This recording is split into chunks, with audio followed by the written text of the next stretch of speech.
चलिए दोस्तों बात करते हैं सेको नई क्वेश्चन के बारे में। इस क्वेश्चन में एग्जामिनर ने कहा है कि Rupert buy a second hand TV for ₹4600, spend some money, उस पर कुछ खर्च करता है रिपेयरिंग में, and it sell them ₹5406 making a profit of 6%। How much did Rupert spend on the repair. यानी एग्जामिनर ने क्या कहा, एक व्यक्ति है आर नाम से, उसने एक टीवी खरीदा पुराना ₹4600 में, फिर वो उस पर कुछ मेंटेनेंस पे उसको रिपेयर कराने में कुछ खर्चा करता है, और खर्चा करने के बाद में उसे ₹5406 में बेच देता है, जिसको जिससे उस पर 6% का लाभ होता है।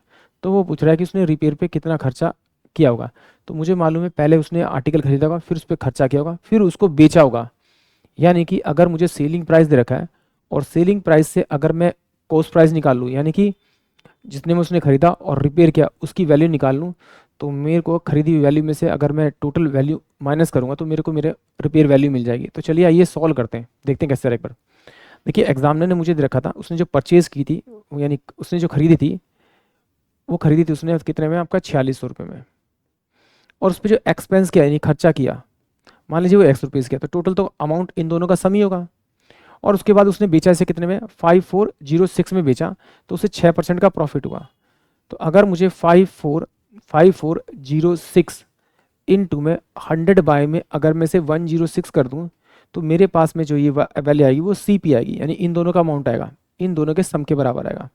या फिर इन दोनों का सम को मान लीजिए आप X, और इसका निकालिए आप कितना, 6% उसमें जोड़ दीजिए, या फिर 106 बाय में 100 कीजिए, तो वो बराबर होगा 5406 के बराबर होगा। तो मैंने क्या किया, यहाँ डायरेक्ट उल्टा कर लिया।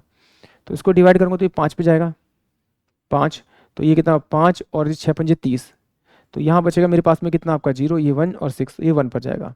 तो इसका मतलब है कि टोटल जो उसका उसका जो कॉस्ट प्राइस होगा रिपेयर के बाद वो 5100 होगा।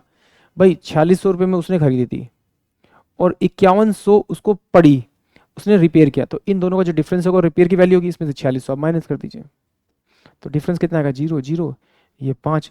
यानी कि भैया सिंपल सी बात है, उसने ₹500 उस पर खर्च किए थे, यानी कि ऑप्शन ए होगा वो इस क्वेश्चन के लिए करेक्ट होगा। या फिर देखिए सिंपल सी बात है, भाई मुझे पता है कि भाई 4600 रुपये थी और 500 इसमें जोड़ दे तो 51 के बराबर आ रही, 5100 के बराबर आ रही है, और 5100 का 6% निकाल के इसमें जोड़ोगे तो 5406 रुपये इसकी का विक्रय मूल्य आएगा। आई होप आप सभी को क्वेश्चन समझ में आया होगा।